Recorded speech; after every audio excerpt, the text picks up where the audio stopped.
अस्सलाम वालेकुम। Personal finance opinions YouTube channel में एक और वीडियो में आपको खुशामदीद। आज की इस मुख्तसर सी वीडियो में मैं बात करूंगा एक अनाउंसमेंट के हवाले से कि पाकिस्तान स्टॉक मार्केट में जहां पर ऑलरेडी एक बड़ी तादाद में डिफरेंट सेक्टर्स के अंदर कंपनीज लिस्टेड हैं, तो वहां पर एक रीडिस्ट्रीब्यूशन की गई है और एक नए सेक्टर का इजाफा किया गया है जो है प्रॉपर्टी सेक्टर। ये प्रॉपर्टी सेक्टर और इसके बारे में कुछ जो थोड़ी बहुत डिटेल्स हैं वो इस वीडियो में आपके साथ शेयर की जाएंगी। इस नए प्रॉपर्टी सेक्टर के अंदर पाकिस्तान स्टॉक मार्केट में उन कंपनीज को ऐड किया गया जो कि non real estate investment trust based companies हैं। यानी कि रियल एस्टेट से रिलेटेड दो तरह की कंपनीज होती हैं, एक रीट होती हैं रियल एस्टेट इन्वेस्टमेंट ट्रस्ट, जिसमें फॉर एग्जांपल हमारे पास डीसीआर के नाम से एक कंपनी इस वक्त लिस्टेड है। लेकिन ये जो कंपनीज इस सेक्टर के अंदर शामिल की गई हैं वो हैं जो कि नॉन रीट कंपनीज हैं। और ये पाकिस्तान स्टॉक मार्केट में इससे पहले 35 सेक्टर्स थे, तो अब ये 36 सेक्टर कंसीडर किया जाएगा पीएसएक्स के अंदर। और जो कंपनीज इस सेक्टर का हिस्सा हैं वो तीन कंपनीज हैं। बेसिकली ये रीशफलिंग है। ये कंपनीज पहले डिफरेंट अदर सेक्टर्स में फॉर एग्जांपल मिसलेनियस या सीमेंट सेक्टर के अंदर लिस्टेड थी। इसमें जो एक बड़ी कंपनी है वो जेडीवीसी के नाम से है, जावेदान कॉर्पोरेशन लिमिटेड।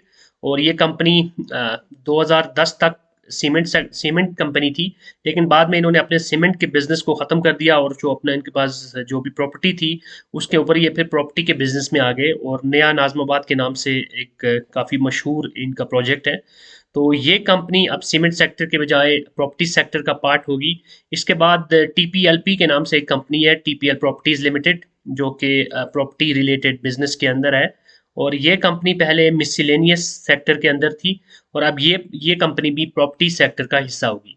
और जो तीसरी कंपनी है वो है Pace Pace Pakistan private limited, जो कि एक छोटा सा पेनी स्टॉक है। आई थिंक इसकी प्राइस इस वक्त शेयर मार्केट में 3 रुपए है, कुछ इस तरह से है।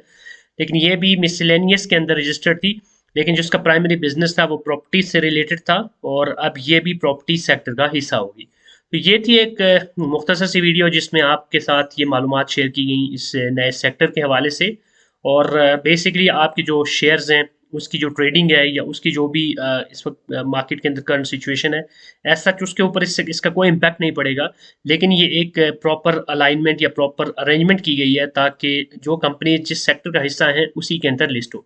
नॉर्मली जब सीमेंट सेक्टर के अंदर हम सीमेंट सेक्टर की प्राइस टू अर्निंग रेशो या बाकी दीगर कैलकुलेशंस करते थे, तो जेडीवीसी भी उस सेक्टर के अंदर लिस्टेड नज़र आ रही होती थी, जो कि प्रैक्टिकली इनकरेक्ट था क्योंकि ये सीमेंट सेक्टर का हिस्सा नहीं थी। तो अब ये बेहतर होगा कि जो कंपनी जिस स्पेसिफिक बिजनेस में है उसी की कैटेगरी के अंदर सेक्टर वाइज वहाँ पे आप लिस्टेड नज़र आएगी। So that will make your analysis more easier and more formal. That's it from this video. I hope कि इन्फॉर्मेशन जो इस वीडियो में आपको कन्वे की गई है आपके लिए हेल्पफुल होगी। If you have any questions तो आप कमेंट सेक्शन में लिख सकते हैं और चैनल को सब्सक्राइब करना और वीडियो को लाइक करना मत भूलिएगा। Thank you very much.